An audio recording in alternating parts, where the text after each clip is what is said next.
여러분 한번 길을 잃어버리신 적이 있으십니까? 아마 모든 분들이 예외는 아니실 거라고 생각합니다. 인생을 살다 보면은 우리가 어디를 가야 될 때가 있고요. 그렇게 길을 찾아가다가 길을 잃어버리신 적이 있으실 것입니다. 우리가 주로 길을 잃는 이유가 무엇일까요? 우리가 어떨 때에 길을 잃게 될까요? 여러 가지 생각해 보았는데요. 우선 첫 번째로 우리에게 확실한 지도, 정확한 지도가 없을 때 우리는 길을 잃을 수도 있습니다. 길을 찾아가려고 하는데 지도가 잘못됐다거나 아니면은 지도와 실제 상황이 맞지 않을 때 우리는 길을 잃을 수가 있습니다. 두 번째로 우리가 정확한 지도를 가지고 있음에도 불구하고 지나친 자기 확신에 빠져서 길을 잃어버릴 때가 있죠. 아마 여러분들의 삶 속에서도 그런 경험을 해보신 적이 있으실 것입니다. 저는 나름 개인적으로 길을 잘 찾는다고 자부하는 사람입니다. 한번 어디를 가야 된다 했을 때 그곳에 한 번이라도 가본 적이 있다면 저는 웬만하면 헤매지 않고 가는 것 같습니다. 그래서 제 안에는 나는 길을 잘 찾는 사람, 헤매지 않는 사람이라고 생각하고 있는 스스로 그렇게 자만에 빠져 있었던 시절이 지금도 그럴지도 모르겠습니다. 한 번은 제가 길을 제대로 잃어버린 적이 있습니다. 언제냐면 제가 한국에서 군대를 제대하고 나서 군대에 있을 때 열심히 돈을 모았어요. 그래서 제대를 하면 내가 배낭여행을 가리라. 그래가지고 어디를 배낭여행을 갈까 하다가 제가 병장 시절에 종교개혁과 관련된 책을 읽고 거기에 흠뻑 빠지게 되었습니다. 독일, 스위스 가야 되겠다. 그리고 독일로 제가 제대를 하고 몇 주간 혼자서 배낭여행을 하는 시간을 가졌습니다. 제가 그 여행 기간에 하이델베르크라고 하는 곳에 도착을 했는데요. 하이델베르크 역에 기차역에 혼자 내려서 이제 지도를 살펴보았습니다. 구글 지도로 이제 하이델베르크 그 성까지 가는 길을 검색했는데 딱 보니까 이 대로로 쭉 걸어가기만 하면 되는 겁니다. 한 30분 정도. 군대에서 제대한 지 얼마 안 된 그런 청년이었기 때문에 돈도 아낄 겸 그리고 나는 길을 잘 찾으니까 이제 그 데이터를 이제 아끼기 위해서 휴대폰을 끄고 걸어가기 시작했습니다. 한참을 걸어가고 있는데 자꾸 성은 안 나오고 평야가 나오는 겁니다. 광야가 나오고 뭔가 잘못 가고 있구나 하는 생각이 들게 되었습니다. 분명 내가 그 지도를 출발할 때 보았고 그것을 따라서 나의 완벽한 방향 감각을 가지고 지금 가고 있는데 도대체 왜 성이 안 나오는 거야? 30분이면 나오는데 저는 이미 40분, 50분을 걸어간 상황이었습니다. 다시 지도를 켜고 봤더니 길을 완벽하게 잘못 들었던 것이죠. 지나친 자기 확신에 빠져서 길을 잃어버리게 된 것입니다. 제가 신학교에 다닐 때 친하게 지냈던 한 목사님이 계십니다. 그 목사님은 스스로를 길치다. 나 같은 길치가 있으면 한번 나와보라 그래. 이런 분이었습니다. 하루는 그 목사님이 월마트에 가자고 하시는 겁니다. 제가 다니던 신학교에서 나와서 우회전 2번만 하면 월마트가 나옵니다. 여기서 한 번, 저기서 한 번 하면은 월마트가 나오는데 이분은 내비게이션을 켜고 그 길을 가는 것입니다. 형 너무 한심해. 뭐 하는 겁니까? 그런 생각이 제 마음속에 들었고 그 얘기를 했지만 역설적이게도 그분은 절대로 길을 잃어버릴 수 없는 그런 사람인 것이죠. 오늘 우리가 함께 읽으신 사도행전 본문에는 길을 가고 있는 두 종류의 사람들이 나오게 됩니다. 한 종류의 사람은 아주 확신을 가지고 그 길을 걸어가고 있죠. 자기 확신에 빠져서 앞뒤를 보지 않고 걸어가고 있는 한 청년이 나옵니다. 그의 이름은 사울입니다. 그와 완전히 반대 방향으로 또한 길을 가고 있는 사람들이 나오게 됩니다. 성경은 그들을 불러서 그리스도의 도를 따르는 자들이라고 소개를 하고 있습니다. 사울은 자신이 가고 있는 이 길이 너무나 확실하다는 확신을 가지고 나아가고 있습니다. 그리고 그와 반대되는 길을 가고 있는 이 그리스도의 도를 걸어가고 있는 사람들을 절대 용서할 수 없는 왜 저런 잘못된 길을 가는 거야? 왜 저렇게 신성모독하는 길을 가는 거야? 라고 자기 확신에 빠져서 길을 가고 있었던 사람이 바로 오늘 본문에 나오는 사울이라고 하는 사람입니다.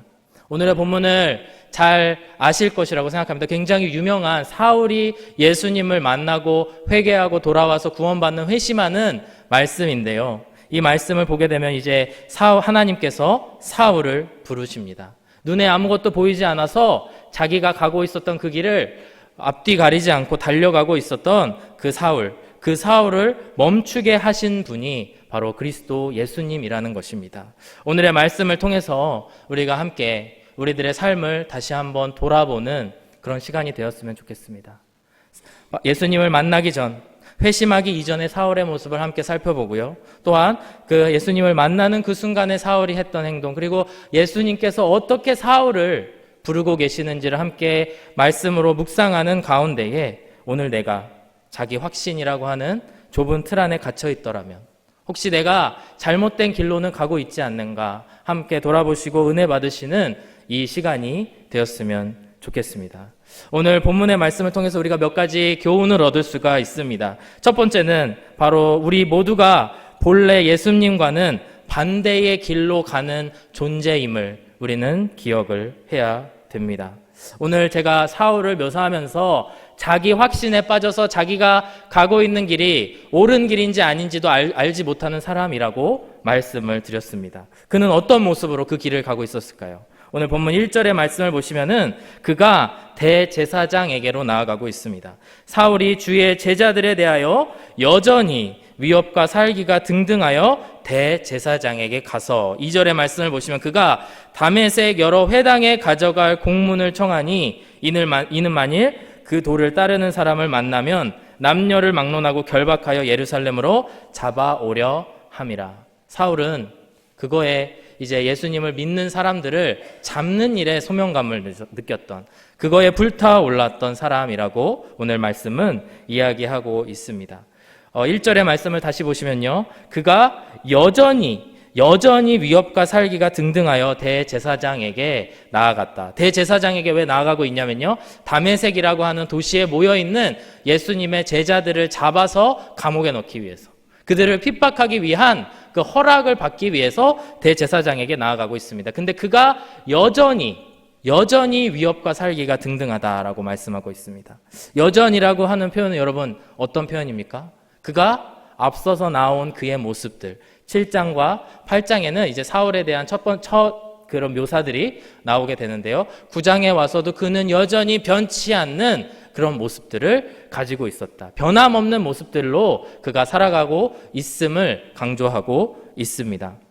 그렇다면 7장과 8장의 말씀에 사울은 어떤 모습일까요? 사도행전 8장 3절에 보시면 사울을 이렇게 표현하고 있습니다. 사울이 교회를 잔멸할세 각 집에 들어가 남녀를 끌어다가 옥에 넘기니라. 사울이 교회를 잔멸할세, 믿는 사람들의 공동체인 그 초대교회 사람들을 잔멸했다. 정말 전멸하려고 덤볐고 남녀를 막론하고 상관없이 끌어다가 옥에 가둘 만큼 그가 자기 확신에 차 있는 그런 사람이었다라고 하는 것입니다. 여기서 1절의 말씀, 9장 1절의 말씀을 다시 보시면 그가 위협과 살기가 등등하여 갔다라고 표현을 하고 있는데요. 원어적으로 표현을 하면은, 원어적인 표현을 보게 되면은 이것은 어떤 말이냐면 사울이 살기가 가득한 숨을 내쉬었다. 살기가 가득한, 그가 숨 쉴 때마다 살기가 나오고 위협이 나오는 그런 사람이었다라고 하는 것입니다. 만약에 지난밤에 술을 드신 분이 계시다. 나요? 안 계시죠? 계시다면 여러분 당연히 술 냄새가 숨에서 나겠죠. 오늘 아침에 만약에 누군가가 담배를 폈다면 그 사람 입에서는 담배 냄새가 날 수밖에 없습니다. 자기 자신은 스스로 그걸 가렸다고 자기 확신을 할지는 모르겠지만 주변 사람들은 다 아는 것입니다. 반면에 예수 그리스도를 따르는 자들, 예수님의 도를 따르는 자들에게는 필연적으로 예수님의 향기가 날 수밖에 없는 것이죠. 이와 마찬가지로 사울은 그의 자기 확신으로 말미암아 위협과 살기가 가득해서 그게 숨으로 나오는 그런 사람이었다라고 하는 것입니다. 여기서 한번 함께 질문해 봤으면 좋겠습니다. 과연 사울은 그렇다면 무엇 때문에 이런 자기 확신이 생겼을까? 사울은 어떻게 해서 이렇게 자기 확신을 갖게 되었을까? 한번 사울이라고 하는 인물에 대해서 알아보기를 원합니다. 사울은 소위 세상적으로 엄친아 같은 사람이다 라고 표현하면 여러분 잘 이해를 하실 것이라 믿습니다. 그는 너무나 완벽한 배경을 가지고 태어난 사람이었습니다. 그가 자신만만하게 생각할 수 있는, 정말 자기 확신을 가질 수밖에 없는 그런 배경을 가지고 태어났기 때문에 스스로가 틀렸을 것이라고 스스로를 돌이키고 스스로 생각해 보기에는 참 어려운, 힘든 그런 완벽한 환경을 가지고 태어났습니다. 사도행전 22장의 말씀, 이제 훗날에 사울이 사도 바울이 되고요. 그 사도 바울이 스스로에 대해서 이렇게 소개를 하고 있습니다. 나는 유대인으로 길리기아 다소에서 태어났고 이 성에서 자라 가말리아의 문화에서 우리 조상들의 율법의 엄한 교훈을 받았고 오늘 너희 모든 사람처럼 하나님께 대하여 열심히 있는 자라. 지금은 내가 하나님께 대하여 열심히 있는 자이지만 나는 이러한 배경을 가지고 태어났다라고 말하고 있는 것입니다. 그는 유대인이었는데 바로 베냐민 지파에서 태어난 사람이었습니다. 혈통으로도 너무나 완벽한 유대인의 혈통으로 태어난 것이죠. 그는 동시에 바리새인이었습니다. 종교적으로도 아주 열심을 다했던 사람이었고 그렇기 때문에 그는 타고난 혈통에서도 완벽한 사람, 그의 스스로의 열심으로도 완벽한 사람이었다라고 하는 것이죠. 더군다나 당대의 최고의 석학, 최고의 랍비라고 할 수 있는 가말리엘의 문화생이었다라고 하는 것은 그의 이런 배경을 한층 더 업그레이드 해주는 그런 완벽한 스펙이 아닐 수 없는 것입니다.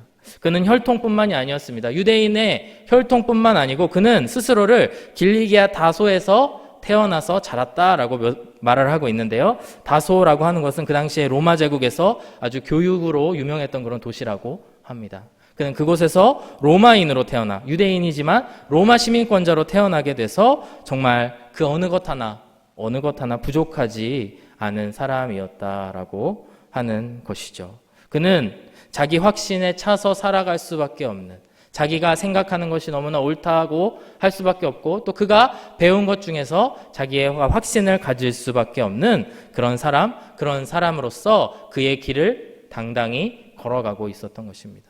어찌 보면 마치 하이델베르크의 길바닥에서 갈 길을 알지 못하고 40분째 헤매고 있었던 저와 같은 사람이 아니었을까 생각을 하게 됩니다. 이 길이 옳은지 안 옳은지 그것을 판단하지도 아니하고 자기 확신에 차서 걸어가고 있었다라고 하는 것이죠. 메시아의 오심을 소리쳐 말하고 있는, 가르치고 있는 구약 성경의 말씀을 정확히 알고 이해하고 배웠더라면 그가 예수 그리스도가 메시아인 줄 알았을 텐데 그런 가르침을 받지 못하고 그는 오히려 자신의 그런 배경 때문에 점점 하나님께로부터 멀어져 가고 있는 그런 사람이 바로 사울이었다라고 하는 것입니다. 사랑하는 여러분, 우리들에게도 이런 사울과 같은 모습들이 있지 않습니까? 우리들에게도 예수 그리스도 외에 다른 어떤 것을 의지하고 주인 삼고 살아가는 것이 있지는 않습니까? 다시 말씀드리면 여러분들의 인생에 예수님 외에 다른 것으로 안정감을 찾으시는 그 어떤 것이 있지 않으십니까? 여러분의 학벌, 여러분의 배경, 내가 얼마나 재산을 상속받았는지, 내가 얼마만큼 훌륭한 회사에서 일을 하고 있는지, 얼마만큼 돈을 벌었는지 이러한 것들에 우리가 의미를 부여하고 가치를 부여하고 살아가게 된다면 우리가 잘못된 자기 확신에 빠질 수 있다라고 하는 것입니다. 사울이라고 하는 사람도 이런 잘못된 것에, 자신의 배경에 또 자신이 가지고 있는 것들에 집중하였을 때에 그는 스스로는 알지 못했지만, 스스로는 너무나 자기 확신에 빠져 있었지만 어느새 나는 하나님과 반대되는 길로 가고 있었다라고 하는 것입니다. 사랑하는 여러분, 오직 그리스도의 복음 가운데에 여러분의 삶의 안정감을 느끼시기 바랍니다. 그리스도의 그런 십자가 사랑을 기억하여서 예수님께서 나를 구원하여 주셨기 때문에 내 영혼이 안전합니다. 예수 그리스도의 복음을 내가 믿기 때문에 내가 구원의 확신을 갖습니다 라고 고백하시는 저와 여러분들이 되셨으면 좋겠습니다. 우리의 그런 고백들이야말로 나를 잘못된 확신으로부터 멀어지게 한다라고 하는 것이죠. 우리들 가운데에 얼마나 자기 확신을 가질 수 있는지를 경계하시면서 살아가셨으면 좋겠습니다. 카일 아이들먼이라고 하는 그 목사님이 책인 팬인가 제자인가라고 하는 책이 있습니다.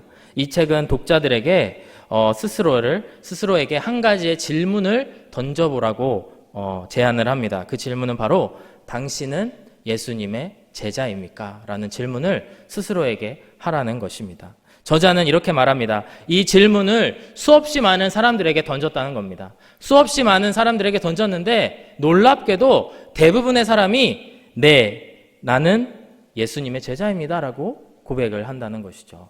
근데 이 목사님께서 오랫동안 목회를 하고 오랫동안 상담을 하면서 보다 보니까 예수님의 제자들도 물론 있지만 예수님의 제자라고 스스로 입술로 이야기하고 있는 FAN, 팬들이 있었다라고 하는 것을 이 책에서 이야기하고 있습니다. 그는 팬의 특징, 팬을 이렇게 정의합니다. 누군가를 열성적으로 좋아하는 사람, 어떤 스포츠팀을 좋아하게 되거나 어떤 선수를 좋아하게 되면 열성적인 팬이 되죠.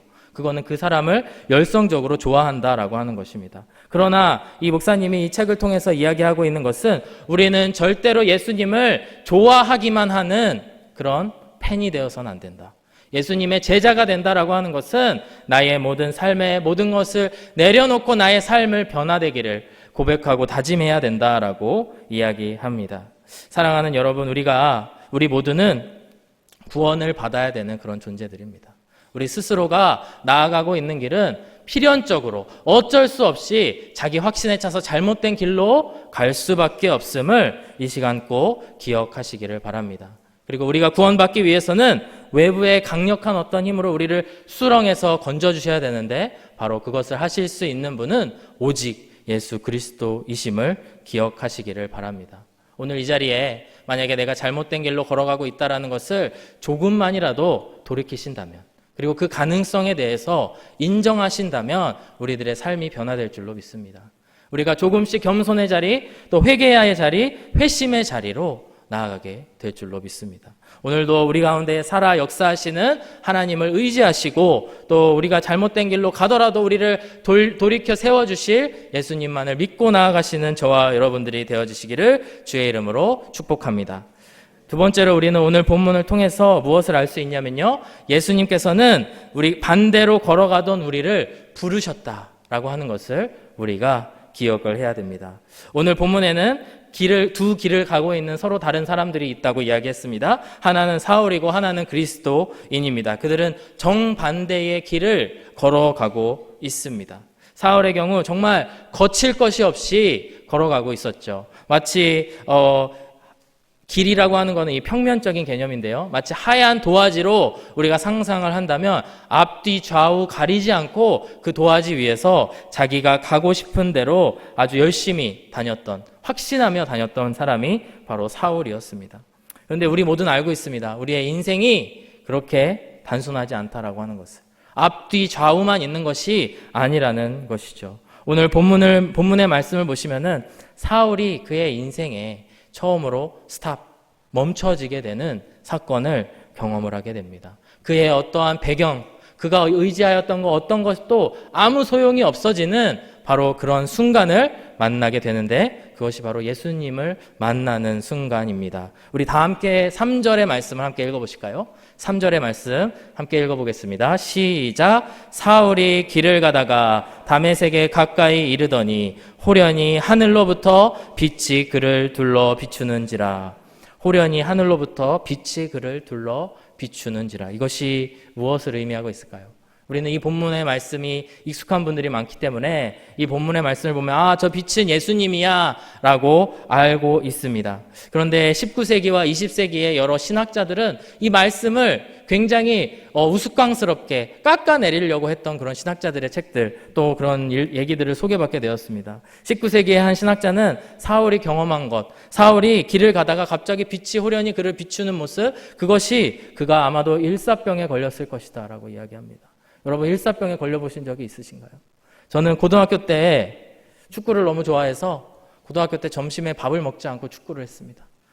그러다가 이제 딱 밥 먹을 시간 10분만 계산해 놓고 마지막으로 달려가서 밥을 먹고 이제 교실로 갈 정도로 너무 축구를 좋아해가지고 그랬었습니다. 어느 하루는 갑자기 또 밥을 먹으려고 줄을 서 있는데 갑자기 제 시야에 한 줄기 빛밖에 안 보이는 겁니다.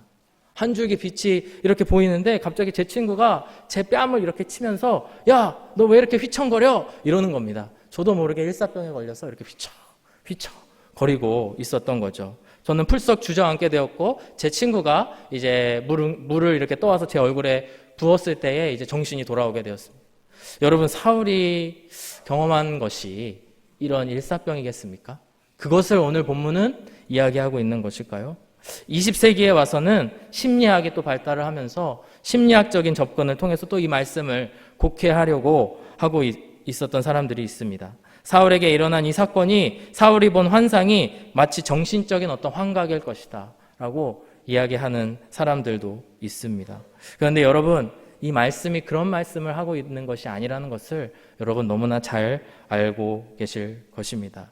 사울이 길을 가다가 멈추게 된 것, 그가 당당하게 걸어가고 있었지만 멈추게 된 것은 그의 어떠한 육신적인 어떤 연약함이 아니고 정신적인 연약함이 아니고 바로 하늘에 계시는 예수 그리스도께서 그를 직접 찾아와 주셨다라고 오늘의 본문의 말씀은 이야기를 하고 있습니다. 호련히 빛이 나타나, 하늘로부터 빛이 나타나 그를 비추고 둘러싼 것은 요한일서 1장 5절에서 말씀하고 있는 그 하나님께서 바로 이 사울에게 오셨다라고 하는 것이죠. 우리가 그에게서 듣고 너희에게 전하는 소식은 이것이니 곧 하나님은 빛이시라. 그에게는 어둠이 조금도 없으시다는 것이라. 바로 이 하나님께서 사울을 찾아오셨다라고 하는 것입니다. 훗날에 사도 바울이 이제 이 사건을 회상하면서 사도행전 22장 6절과 7절의 말씀에 보시면 그가 이렇게 그 일들을 훗날에 묘사하고 있습니다. 가는 중 다메섹에 가까이 갔을 때에 오정쯤 되어 호련히 하늘로부터 큰 빛이 나를 둘러비치매 내가 땅에 엎드러져 들으니 소리 있어 이르되 사울아 사울아 내가 왜 나를 박해하느냐 하시거늘 이렇게 말씀하고 있습니다. 이 말씀을 통해서 우리가 알 수 있는 게 사울이 걸어가고 있었을 때가 오정쯤, 즉 하늘의 중천에 이제 태양이 떠 있는 가장 밝은 그 시간이었다라고 하는 것이죠. 근데 그 태양이 가장 밝은 그 시간이었음에도 그거보다 훨씬 더 밝은 빛이 그에게 찾아오셨다. 그것은 바로 하나님께서 그의 앞에 나타나셨다. 그리고 예수님께서 부르시기 위해서, 사울을 부르시기 위해서 나타나셨다라고 하는 것을 증언하고 있습니다. 4절과 5절 오늘의 본문의 말씀을 보면은 그 이후에 사울이 어떻게 반응하고 있는지에 대해서 이렇게 말씀하고 있습니다. 사울이 이제 땅에 엎드러져 들음에 소리가 있어 이르시되 사울아 사울아 내가 어찌하여 나를 박해하느냐 하시거늘 대답하되 주여 누구시니까 이르시되 나는 내가 박해하는 예수라. 이렇게 예수님께서 스스로 나는 예수라라고 말씀하고 있습니다. 사울이 이렇게 갑자기 빛으로 오신 예수님 앞에 어떻게 반응하였나요? 여러분 4절 앞부분의 말씀을 보시면은 그가 땅에 엎드러졌다라고 말씀을 하고 있습니다. 사실 저는 이 말씀을 그동안 어려서부터 이제 성경학교나 이런 곳에서 많이 배운 말씀이기 때문에 익숙한 말씀입니다. 근데 저는 그동안 이 말씀을 잘못 이해하고 있더라고요. 이 말씀을 잘못 이해하고 있었던 게 저는 사울이 길을 가다가 갑자기 빛이 비쳐서 그가 어쩔 수 없이 뭔가 엄청난 힘이 그를 꺾고 그를 부서뜨리고 그래서 그가 엎드렸다라고 생각을 했습니다. 근데 이 지난 한 주간 이 말씀을 묵상하다가 제가 새롭게 깨닫게 된 게 바로 이 땅에 엎드러져라고 하는 표현이 그러한 수동적인 것을 표현하지 않고 있다는 것입니다. 수동태가 아니고 능동태로 쓰여진 단어로 땅에 엎드러졌다. 즉 사울은 본인이 겪고 있는 그 상황에 능동적으로 반응하면서 그가 스스로 엎드리기를 선택했다라고 말씀을 하고 있습니다.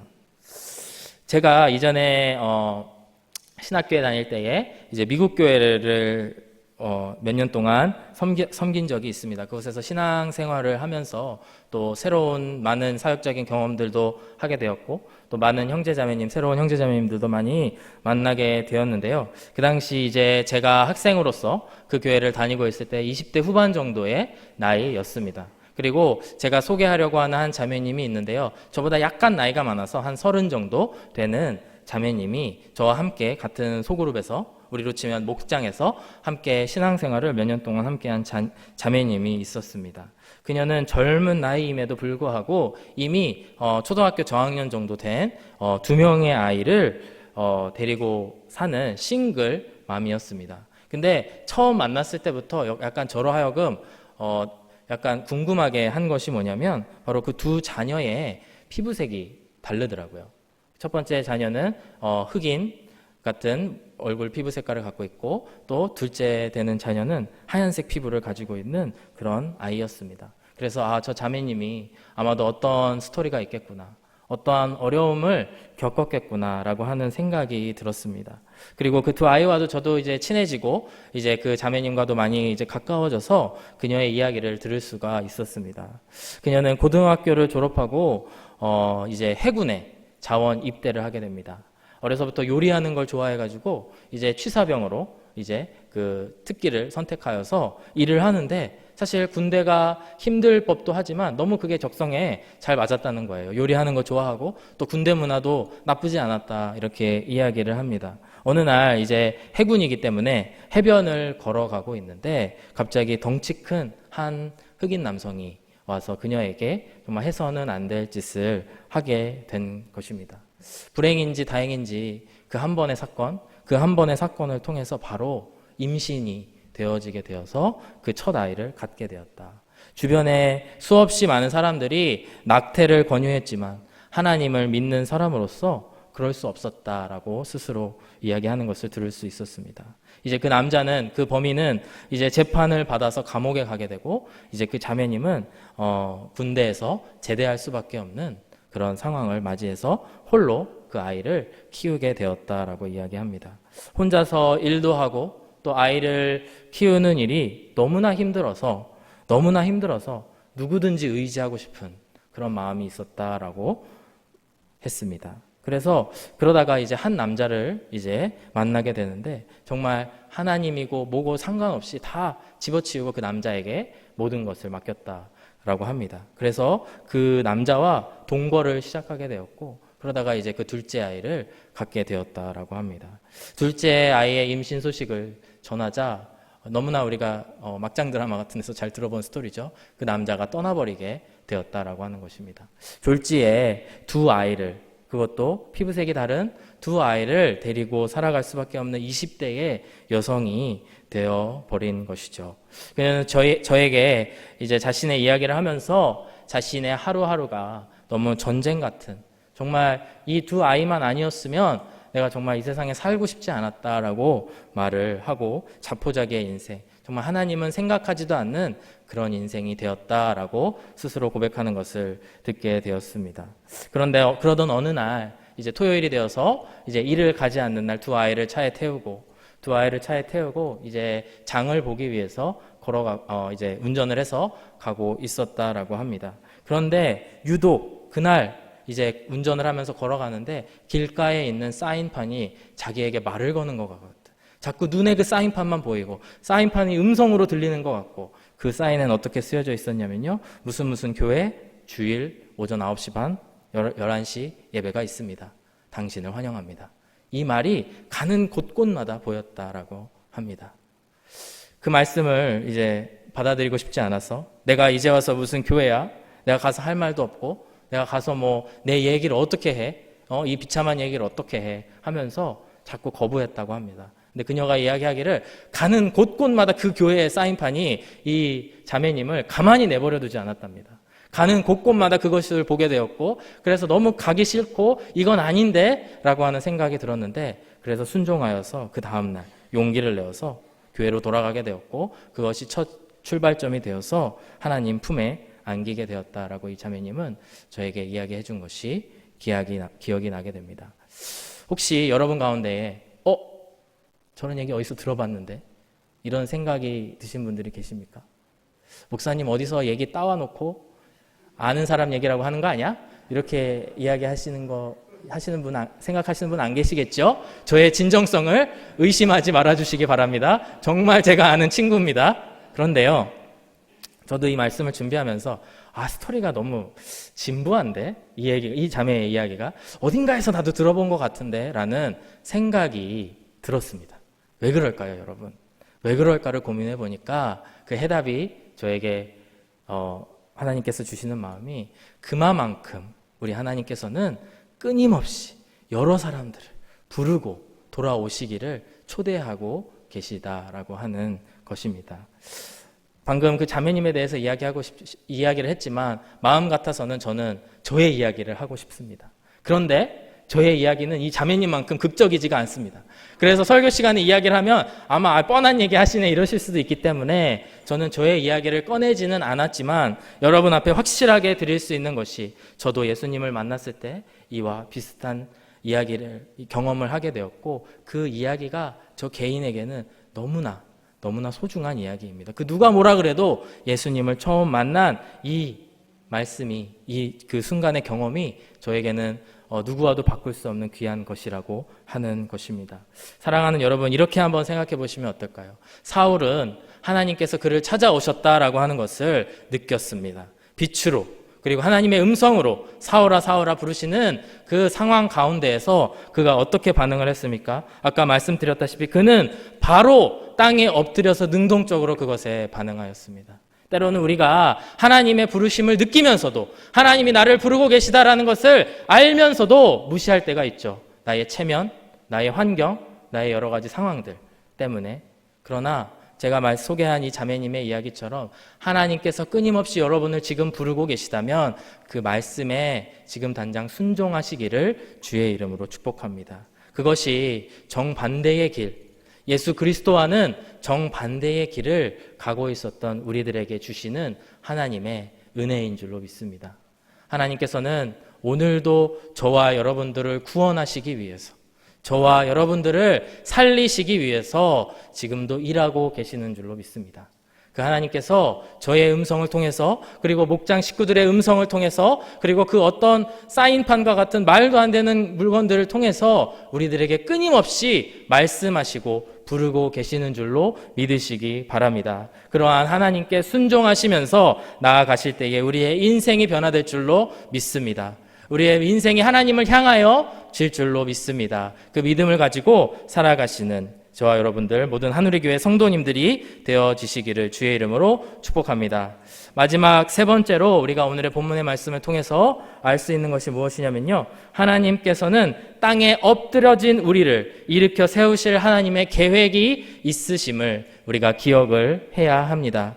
5절의 말씀을 다시 한번 보시면 사울이 약간은 당황을 해서 이렇게 물어봅니다. 주여 누구시니까? 주여 누구시니까? 이렇게 물어봅니다. 근데 예수님께서는 감추지도 않으시고 나는 내가 박해하는 예수라 이렇게 말씀하고 있습니다. 이어지는 6절에서 예수님께서는 사울에게 두 가지 명령형 동사를 통해서 명령을 하고 계시는데요. 6절의 말씀을 함께 한 목소리로 읽어보겠습니다. 시작.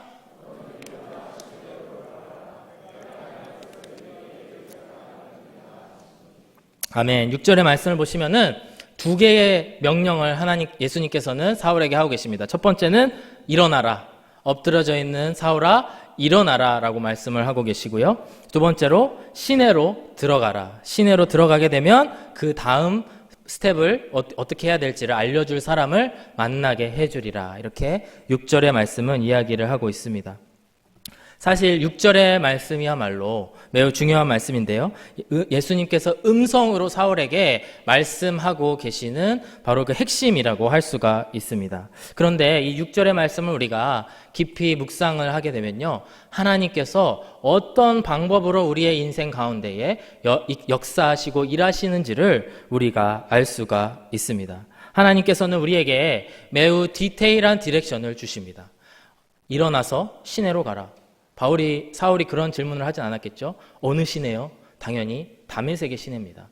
헷갈리지 아니하게 갈 수 있는 길, 가야 되는 길을 올바로 알려주십니다. 그런데 또 한 가지의 특징을 우리가 기억해야 되는데요. 하나님께서는 줄줄이 앞으로 사울에게 있을 일들을 나열하시는 것이 아니고 바로 바로 그 다음 한 스텝이 무엇인지에 대해서 알려주시고 너가 순종하여서 그곳에 가게 되면 그 다음 스텝이 무엇인지를 알 수 있게 해주는 그런 사람이 올 것이다, 나타날 것이다, 이렇게 이야기를 하고 있습니다. 사실 오늘 본문의 8절과 9절의 말씀을 보시면은 예수님을 빛 가운데에 만난 사울이 어떤 모습으로 땅에 엎드려져 있었는지를 우리가 볼 수가 있습니다. 8절의 말씀을 보시면요, 사울이 땅에서 일어나 눈은 떴으나 아무것도 보지 못하고 사람의 손에 끌려 다메섹으로 들어가서 사흘 동안 보지 못하고 먹지도 마시지도 아니하니라. 하나님을 만난, 예수님을 만난 그 사울의 모습은 아무것도 할 수 없는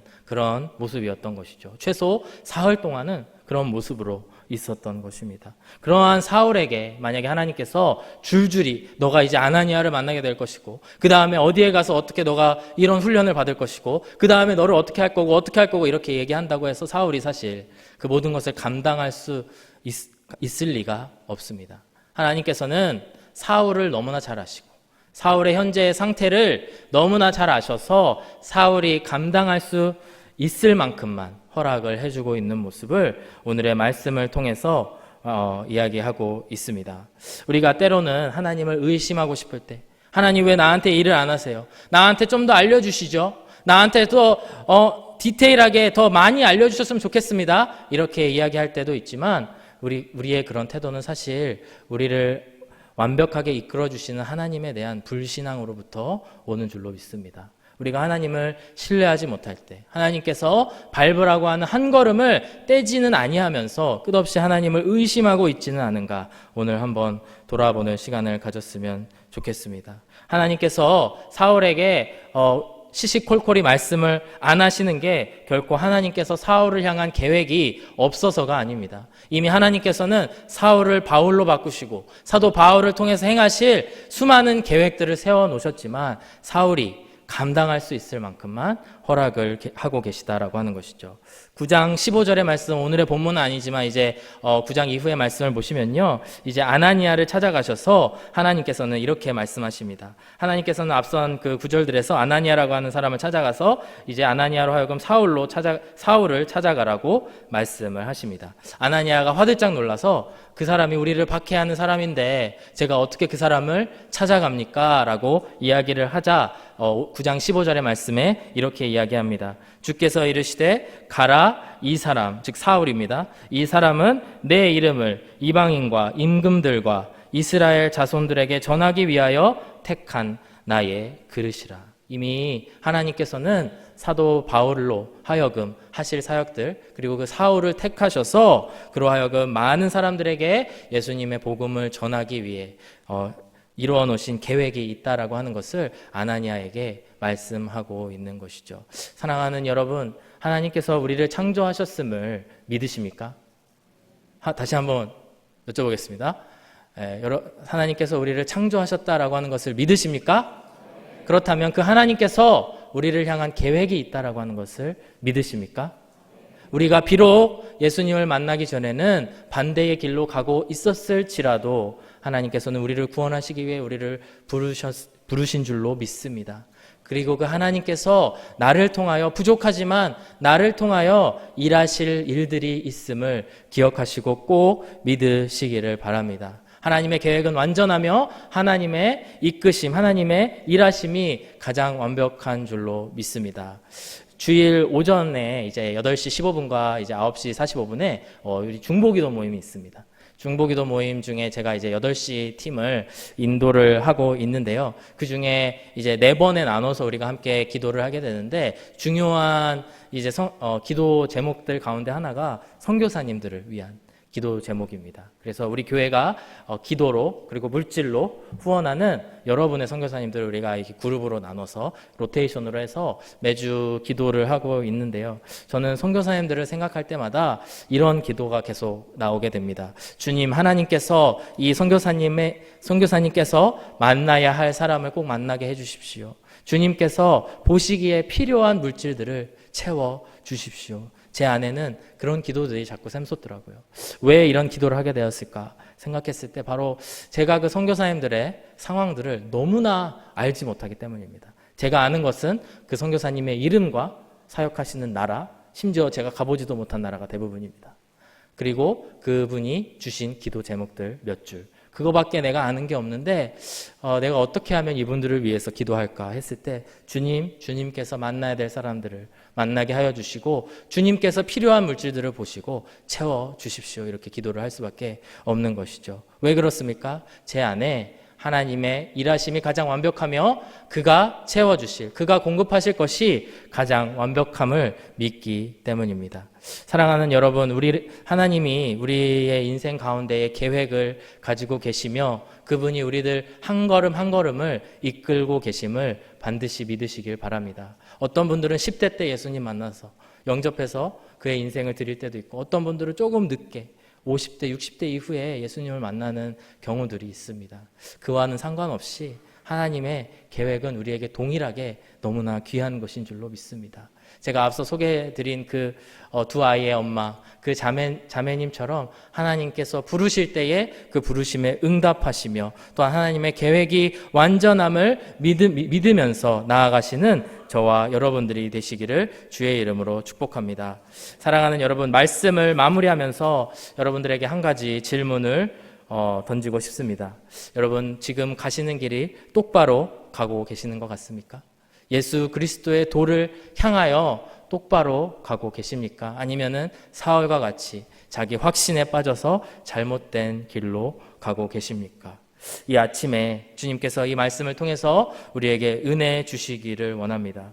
어떤 것을 우리 마음에 두신 어떤 것에 우리가 안정감을 찾는다면 그 모든 것들을 내려놓고 주님께로 돌아가시는 이 아침이 되기를 원합니다. 우리가 회개라고 하는 말을 자주 사용합니다. 회개라고 하는 것은 그 뜻이 무엇이냐면 내가 가던 길을 돌이키는 것을 의미합니다.